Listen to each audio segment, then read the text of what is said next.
Karena kita tahu ketika di masa reformasi, ya publik melihat bahwa inilah aspek yang bisa dikatakan terkungkung atau dibatasi oleh situasi saat itu.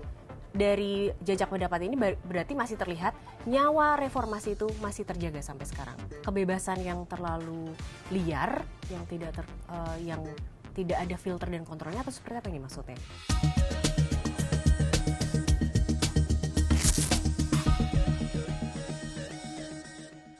Halo sahabat Kompas, kembali lagi di Bongkar Data. Kali ini bersama saya Arita Nugraheni. Di bulan Mei ini kita memperingati 27 tahun reformasi. Tapi, apakah kita sudah semakin dekat dengan mimpi reformasi itu sendiri atau justru semakin jauh dari mimpi bangsa? Nah, kali ini peneliti Litbang Kompas sudah bersama kita, Mas Endar. Halo, apa kabar Mas Endar? Halo Mbak Rita, sehat? Sehat, alhamdulillah. Nah, kebetulan di Mei juga Litbang Kompas mencoba memotret persepsi masyarakat dan juga mencoba mencari tahu ya pendapat masyarakat bagaimana sih sebenarnya perjalanan reformasi kita saat ini, semakin dekat dengan mimpi bangsa atau semakin menjauh. Gimana tuh Mas Endar? Ya, jadi pertama-tama sebenarnya kita di Mei ini, tahun ini adalah jalan menuju ke dekade ketiga ya untuk reformasi yang waktu itu terjadi tahun 1998. Dan pada kali ini Litbang Kompas mengadakan jajak pendapat yang sebenarnya juga pernah kita lakukan ketika 2018 lalu atau ketika 20 tahun berjalannya reformasi Indonesia. Oke, berarti kali ini sifatnya tren ya, kita bisa membandingkan persepsi masyarakat 5 tahun lalu, kurang lebih, dengan 7 tahun tahun dengan apa yang mereka rasakan saat ini. Iya, begitu. Apalagi sekarang ya perjalanan menuju dekade ketiga begitu, 30 tahun. Dan juga di pemerintahan yang masih baru berjalan ini. Jadi kan kita bisa melihat sejauh mana sih masyarakat saat ini untuk memaknai reformasi. Nah, apa sih itu makna reformasi bagi masyarakat kita saat ini? Hampir setengahnya menyatakan bahwa makna reformasi adalah soal kebebasan berpendapat. Kebebasan berpendapat. Ini menjadi salah satu porsi yang terbesar ya dibandingkan pemaknaan lainnya. Karena kita tahu ketika di masa reformasi, ya publik melihat bahwa inilah aspek yang bisa dikatakan terkungkung atau dibatasi oleh situasi saat itu. Menarik, karena sebenarnya kebebasan berpendapat itu adalah nyawa dari reformasi itu sendiri. Ketika di rezim Orde Baru, semacam terrepresi gitu ya. Yeah. Orang tidak sebebas sekarang untuk menyampaikan pendapat, berekspresi. Dan dari jajak pendapat ini berarti masih terlihat nyawa reformasi itu masih terjaga sampai sekarang. Iya, bisa dikatakan begitu. Apalagi di bagian lainnya sebenarnya ada juga persoalan lain yang mungkin bisa dikatakan persoalan cukup laten. Dan memang pada saat di Orde Baru itu menjadi salah satu hal yang sangat urgent atau mendesak yang masyarakat lihat sebagai persoalan bangsa, yaitu soal korupsi, kolusi, dan nepotisme atau dulu singkatannya KKN. Jadi ya, makna reformasi adalah dijawab oleh 20,4% responden itu adalah seharusnya reformasi itu adalah bebas dari KKN. Nah, tapi kalau kita lihat soal tadi kebebasan berpendapat, ini mendapatkan kontranarasinya saat ini. Di mana ada sedikit saja, sebagian kecil publik yang mengatakan bahwa reformasi ini sudah, soal kebebasan berpendapat, ini sudah terlewat batas.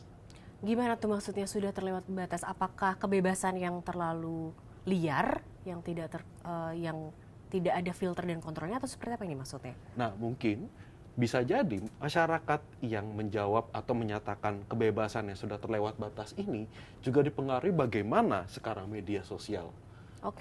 Bagaimana masyarakat berpendapat, membuat misalnya terakhir soal meme, bagaimana membuat konten-konten di media sosial, mengetikkan postingan-postingan. Nah, ini yang dinilai ya reformasi memberi dampak baik untuk kebebasan berpendapat. Tapi karena ada itu pekerjaan juga lain nih. Ada kerjaan lain karena kebebasan berpendapat ini saat ini memang kok rasanya sudah kelewatan. Tapi ini hanya sebagian kecil saja. Oke. Begitu. Dengan hasil ini boleh nggak sih sebenarnya? Apalagi mungkin kita sudah 27 tahun dari reformasi itu sendiri di 98, dan mungkin banyak teman-teman sahabat Kompas di sini yang tidak familiar dengan apa itu reformasi. Boleh nggak sih kalau aku menyebut bahwa kebebasan berpendapat dan pemberantasan KKN itu sebagai apa ya, ikon reformasi? Sebenarnya dikatakan benar sepenuhnya rasanya kurang tepat, Mbak Rita. Oke. Karena sebenarnya kalau kita lihat 7 tuntutan reformasi, ini arahnya kemana sih? Jadi kemana?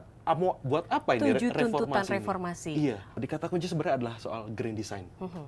Persoalan problem bangsa ini ya, Indonesia ketika merdeka adalah tanda tanya besar untuk narasi mengenai grand design bangsa ini. Sebenarnya Presiden Soekarno ya, ketika itu pada sidang BPUPKI tahun 1 Juni 1945 itu sudah menyatakan bahwa kemerdekaan ini layaknya sebuah jembatan emas. Oke. Jadi ini sebagai sebuah jembatan yang mengantarkan masyarakat sebagai masyarakat yang nantinya akan tangguh, berdiri sendiri, kuat, sejahtera, dan sebagainya. Nah, tapi kan ini masih abstrak. Grand design semacam ini mimpi. Bisa dikatakan begitu. Lalu mimpi ini pada akhirnya terbenam dengan sendirinya karena situasi masyarakat saat itu, ketika segregasi masih terjadi di mana-mana, lalu soal kemiskinan, beberapa wilayah merasakan kelaparan, ini belum terjawab dan belum diselesaikan di era Soekarno. Ketika itu, maka muncullah ketika di Orde Baru, mimpi ini muncul lagi. Lalu diterjemahkan sebagai dalam program Repelita, program rencana pembangunan 5 tahun oleh Presiden Soeharto. Di Orde Baru inilah persoalan ini mulai terjawab. Bagaimana mimpi bangsa ini sebagai bangsa yang berdikari. Dijalankanlah program swasembada pangan, beras khususnya. Lalu pendirian sekolah, lalu transmigran yang begitu digencarkan saat itu. Sebenarnya ini sudah mulai terbangun. Maka tidak jarang jika kalau kita mungkin bertanya dengan generasi yang jauh lebih tua dari kita, yang tinggalnya di sekitar pedesaan atau para transmigran di pulau-pulau besar lainnya, itu akan mengatakan bahwa zaman Soeharto tuh hidup mereka terjamin. Karena memang program saat itu memang cukup populis untuk membuat mereka sejahtera. Tapi hal yang tidak diantisipasi berikutnya adalah bagaimana suatu kerajaan politik jaringan, lalu muncullah praktik-praktik KKN tadi. Sementara di sisi lain, populasi masyarakat bertambahnya begitu cepat. Nah, ini akhirnya tidak sinkron. Ditambah situasi ekonomi global dan memantik akhirnya ke praktik-praktik seperti represi, subversif, lalu juga kekecewaan ataupun ekspektasi dari masyarakat untuk kembali ke kesejahteraan. Namun karena situasi ekonomi menuju 98 di tahun 96, 97 itu sudah mulai depresi itu besar terjadi, dan akhirnya momentum reformasi 98. Tapi di reformasi 98 pun soal mimpi besar grand design itu tidak rampung untuk dijawab oleh para pemimpin. Nah, apakah 7 tuntutan reformasi itu juga masih punya nyawa yang sama dengan cita-cita Presiden Soekarno? Nah, ketika reformasi ini terjadi, ada 7 tuntutan yang dirumuskan oleh para akademisi, mahasiswa maupun yang mana sebenarnya mereka saat ini juga berada di lingkaran kepemimpinan, kekuasaan, dan juga menjadi tokoh politik juga. Ya, sebenarnya, jadi kalau kita lihat kembali konteksnya begitu, 7 tuntutan reformasi ini akan berbunyi, akan bermakna ketika kita lihat apa yang terjadi tahun 98 itu. Dan ini kan yang pertama, pengusutan korban tewas dan diculik dalam tragedi 98. Yang kedua, menjamin harga bahan kebutuhan pokok terjangkau. Ketiga, pemberantasan KKN. 4, hilangnya pengaruh Soeharto dan kroni-kroninya dari politik nasional. 5, pemberian otonomi daerah seluas-luasnya. 6, penghapusan peran militer dari ranah sipil. Dan 7, kebebasan berekspresi dan berpendapat. Ketujuh, tuntutan reformasi ini pada dasarnya adalah menjadi indikator bagaimana negara ini setelah melakukan sebuah perombakan besar pada saat reformasi 98 itu. Grand design ini memang belum terbentuk, tapi setidaknya tuntutan ini menjadi sebuah indikator bagaimana pemerintah berikutnya setelah Soeharto itu lengser. Ya kita bisa simak di pemerintahan B.J. Habibie, lalu dilanjutkan Megawati, dan seterusnya. Tuntutan inilah yang diharapkan menjadi indikator untuk Indonesia ke depannya. Persepsi masyarakat ada nggak Mas terekam dari Litbang Kompas terhadap 7 tuntutan reformasi ini? Dalam pengamatan saya, ada 3 yang memang secara kontekstual menjadi agenda jangka pendek ketika reformasi 98 tercetus. Misalnya pengusutan korban tewas dan culik dalam tragedi 98, lalu juga hilangnya pengaruh Soeharto dan kroni-kroninya, dan yang ketiga tadi harusnya ya, pemberian otonomi daerah seluas-luasnya. Seharusnya agenda jangka pendek itu saat ini sudah selesai. Betul. Dan agenda jangka panjang yaitu 4 tuntutan lainnya. Pemberantasan KKN, harga kebutuhan pokok, kebebasan berekspresi dan peran militer itu yang berjalan seiring waktu begitu. Tapi paling tidak harusnya ketiga hal yang jangka pendek tadi seharusnya hari ini yang sudah selesai. Tadi, iya. Ternyata ya masih belum. Kita lihat misalnya ya pengusutan korban tewas dan culik dalam tragedi 98. Ini sebenarnya bersamaan dengan bagaimana penumpasan atau penyelesaian kasus pelanggaran HAM berat yang terjadi di masa lalu. Ini tadi aku tuh udah kepikiran banget ya ketika kamu menjelaskan tentang 7 tuntutan reformasi, karena tragedi 98 termasuk juga pelanggaran HAM masa lalu sebelumnya, khususnya di masa rezim Orde Baru, itu kan banyak sekali ya, kalau ada belasan yang dikategorikan sebagai pelanggaran HAM berat. Dan sampai sekarang banyak yang masih mentok di kejaksaan, masih banyak yang korban-korban atau keluarga korban yang dirundung duka karena belum tuntas betul kasus ini. Apakah ini sampai sekarang masih relevan untuk kita perjuangkan, Mas? Bagaimana apakah ini masih relevan atau tidak? Jelas ini masih relevan, karena kalau kita lihat dalam ekspektasi publik, dalam penilaian publik, ini 59,5% menyatakan ini belum terpenuhi. Sementara di hanya 20,5% yang menjawab terpenuhi sebagian dan 6,5% yang menyatakan ini justru sudah terpenuhi. Nah sebenarnya kan dari 60% atau mayoritas publik ini merasa bahwa memang soal penyelesaian penumpasan pelanggaran kasus HAM berat, bagaimana mengungkap pelaku, menghukum dan sebagainya sesuai dengan penegakan hukum, itu memang belum atau bahkan tidak berjalan sampai selama ini. 60% itu suara yang besar untuk kita lihat sebagai populasi Indonesia ya. 6 dari 10 kan? 6 dari 10 responden. Sementara kalau misalnya kita lihat bagaimana justru mungkin yang agak berjarak, publik sudah mulai agak lupa, itu adalah soal hilangnya pengaruh Soeharto dan kroni-kroninya. Gimana nih? Mungkin publik saat ini, generasi saat ini juga tidak tahu siapa Soeharto dan kroni-kroninya. Yang disebut kroni-kroninya itu siapa sih? Ini kan bahasa khas memang tahun itu. Khas Orde Baru banget ya? Khas Orde Baru banget. Padahal kalau kita lihat sekarang kan menjelma dalam berbagai bentuk partai politik. Misalnya dinasti. Ya, politik dinasti maupun kerabatan yang ada di baik tingkat parlemen maupun sampai ke kabupaten kota. Dan yang ketiga soal pemberian otonomi daerah. Nah ini yang menjadi akhirnya kesinambungan. Otonomi daerah memang berjalan dan buktinya selama sampai dari reformasi sampai saat ini sudah ada 9 provinsi baru yang terbentuk. Sampai 38 provinsi kita di hari ini.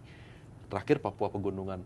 Dan justru itulah otonomi daerah yang gunanya seharusnya membuat pembangunan daerah menjadi lebih cepat, lalu penyelesaian berbasis kelokalan daerah itu justru tidak tercapai karena tadi adanya politik kekerabatan. Akhirnya dipilih kapasitas sebagai pemimpin itu bukan orang yang memiliki kemampuan untuk memimpin, tapi ya sekedar popularitas dan tentunya politik uang yang yang banyak bermain di akar rumput. Kita agak bergeser dikit nih ke soal ekonomi, Mas.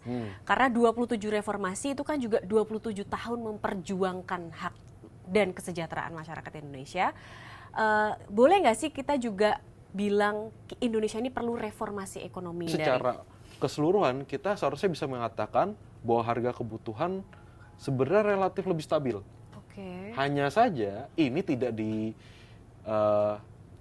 diimbangi dengan daya beli atau kemampuan masyarakat.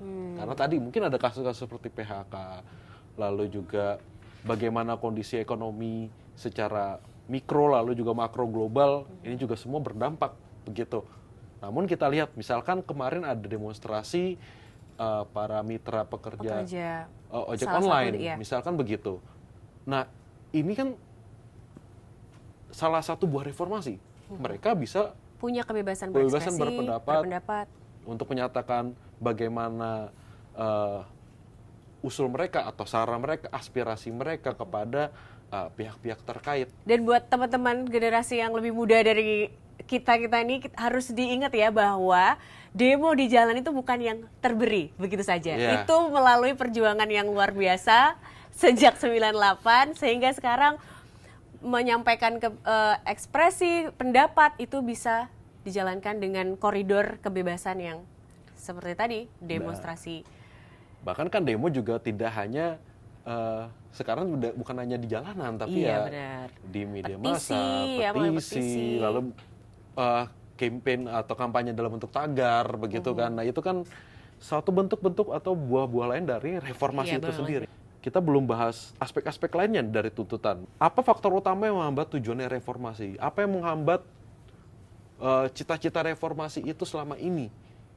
Dan publik mengatakan yang pertama memang soal hukum yang lemah. Dan yang kedua, lagi-lagi soal korupsi. Dan sebenarnya memang masyarakat juga memahami ya kalau ekonomi negara ini masih lemah untuk saat ini. Cuman dari hasil jajak pendapat tadi, ada nggak hal yang paling kamu soroti dan wah ini ternyata temuan besar nih sebenarnya dari hasil jajak pendapat dalam momen 27 tahun reformasi ini? Oh, ada jelas. Karena memang kebebasan berekspresi dan berpendapat ini masih dijawab oleh 34 responden, terpenuhi sebagian. Lalu sudah terpenuhi 32%. Jadi sekitar jadi yang yakin firm sudah terpenuhi baru 3 dari 10 orang ya? 3 dari 10 orang. Masih jadi kecil ya? Sebenarnya kan 6 itu sudah merasa ya ini kebebasan berpendapat sudah dijamin. Tapi ada 3 lainnya merasa belum dan 1 yang tidak tahu ya. Nah, sebenarnya angka ini kalau kita dibandingkan di 2018 ini justru terdapat penurunan sebesar 16, penurunan yang yakin? Penurunan yang bahwa kebebasan berpendapat ini sudah dijamin, sudah tercapai. Oke. Berarti masyarakat semakin pesimis begitu ya? Dan mungkin berdasarkan pengalaman mereka melihat bagaimana adanya entah mungkin surveillance, pengawasan ataupun semacam. Ini juga sebenarnya jadi PR ya, karena sosial media kan menjadi tempat baru kita untuk berekspresi nih. Iya. Itu yang mungkin juga jadi catatan bahwa kebebasan berpendapat mereka masih belum merasa sepenuhnya aman, atau sekaligus tadi ada kecenderungan yang kayak bebasnya kok terlalu bebas nih. Jadi ada 2 hal yang kontradiktif tapi bisa tuh menarik jadi catatan. Dan itu ya kalau kita bicara di media sosial pun itu kan juga aspeknya luas. Ada juga bentuk-bentuk seperti teror, doxing. Iya, lalu betul. juga tiba-tiba akunnya ditutup, disuspend. Nah, itu kan hal-hal yang mungkin hanya terjadi kasuistik. Tapi dari kasus-kasus ini sebenarnya ya seperti yang sudah dikatakan berkali-kali bahwa indikasi demokrasi turun adalahnya semakin kecilnya soal kebebasan berbicara. Aku sebenarnya jadi sedikit kepikiran kayak ada satu isu tentang rewriting our history. Apakah itu juga bagian yang perlu penting atau nggak penting, itu mendukung atau tidak mendukung sih cita-cita reformasi kita? Ya maka seperti yang banyak orang-orang sudah celetukan begitu ya, bahwa sejarah itu ditulis oleh pemenang. Nah, jadi pada akhirnya kita dihadapkan pada sebuah pertanyaan reflektif yang begitu besar ya, untuk Indonesia hari ini, apakah reformasi hanya sekadar untuk sebagai momen peringatan atau memang sebagai momen mengingatkan. Jadi antara peringatan, oh ya peringatan waktu itu ada demo besar-besaran, gedung MPR diduduki, lalu so on and so on gitu kan. Tapi atau sebagai momen untuk mengingatkan kita bahwa ada 7 tuntutan reformasi yang terus menjadi agenda kita sampai hari ini untuk membentuk, ya mungkin bisa menjawab bagaimana Indonesia Emas itu 2045 bisa terbayangkan. Betul. Bisa semacam jadi kompas ya. Bagaimana ketika di 2045 itu seharusnya 7 tuntutan ini seharusnya beres. Beres. Seharusnya. Seharusnya. Begitu. Jadi jawabannya tentu bukan saja tentu tidak mudah hanya dengan ya sudah bagian sejarah reformasi dihilangkan. Itu tentu bukan suatu jawaban, tapi justru sejarah reformasi ini harus digunakan sebagai tadi, sebagai kompas, sebagai indikator, sebagai acuan. Oke, terima kasih banyak Mas Endar. Ini satu hal yang terpenting ketika kita ngobrol atau nonton konten apapun adalah ketika kita mau gerak. Dan hal yang pertama saya mau gerak adalah refresh, apa sih itu 98, apa sih itu tragedi 98, apa itu Orba, apa itu tuntutan reformasi. Dan terima kasih banget, ini insightful. Dan semoga itu juga dirasakan teman-teman sahabat Kompas di rumah yang juga mungkin tertarik, terpantik untuk mencari tahu apa itu reformasi 98. Demikian Bongkar Data kali ini, saya Arita Nugraheni dan terima kasih banyak Mas Endar, undur diri. Sampai jumpa kembali. Sampai jumpa.